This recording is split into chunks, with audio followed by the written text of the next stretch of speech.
I've always known her to be a key member of the community, especially in the school community.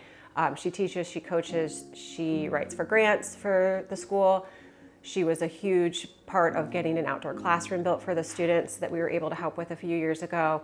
She's always looking for a way to enrich her community, and so we wanted to do a little bit to enrich and help her family.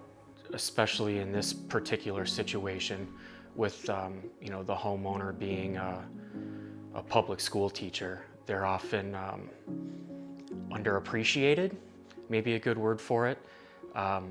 I know several public school teachers actually spend a lot of their own money to ensure that their students have proper materials for class, and I think that's fantastic. That shows a lot of commitment, and it sounds like this particular homeowner was a lot like that, has a reputation for being an outstanding teacher. This was a family whose father was diagnosed with ALS. I actually have a dear friend of mine that passed away from this disease, and it's heartbreaking to see someone go through that. And I think for us to step up and help this family was in need.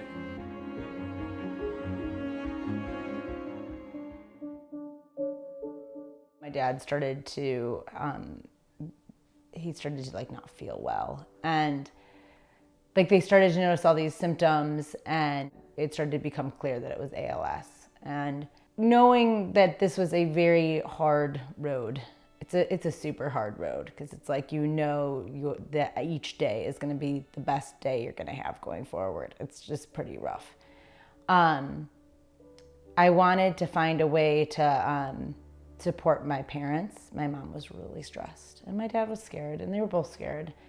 And they go to U of M for treatment and for their medical advice and whatnot. And so I thought it would be really great to have a place they could stay. And our house is very small and not accessible. They, for some reason, decided to make the ways into the house all have a big turn immediately. And our garage was a pretty simple space, and I thought, what if they could stay? What if this space could be converted into almost like a hotel suite, and they could stay here for small bits of time when they go to the hospital, or for long bits of time, to take some pressure off my mom and to take just some of the stress out of these days. Also to spend a lot more time with their grandchildren.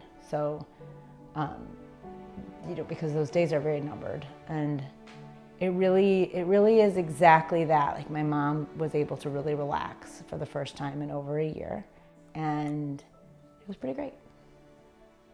I would say that the highlight was being able to be there and see what everyone else had already put into it, and that being our own carpenters, our trades, our suppliers, everything that they've donated, and their time, materials, resources, and seeing how far we had come so far, and then knowing that I was giving my own little piece of it.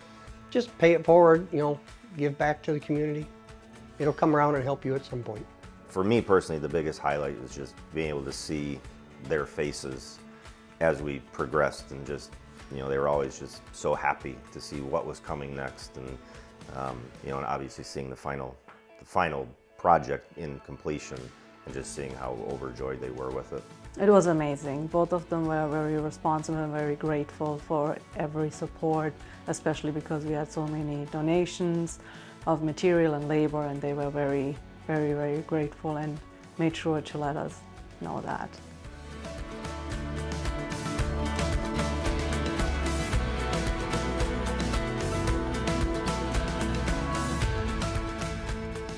What hit me was that they were so far away, and that, being close to family when you're sick and something's happening, I just think is really important.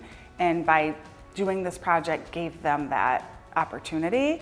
That was the biggest piece for me. I just really enjoy doing things for other people. I love installation so much that, I know everybody's going to feel better, more comfortable. If I can give back to other people, it's wonderful. I always like doing that, and try to give it back to the community as much as you can. After we had done our first Pay It Forward project with Forward, myself as a business owner kind of took a step back and tried to reflect on where our business was headed and how we could almost find a way to take lessons from Jeff and Monica of what they've done with Forward, and just to be able to give back to the community in a way like that is really cool.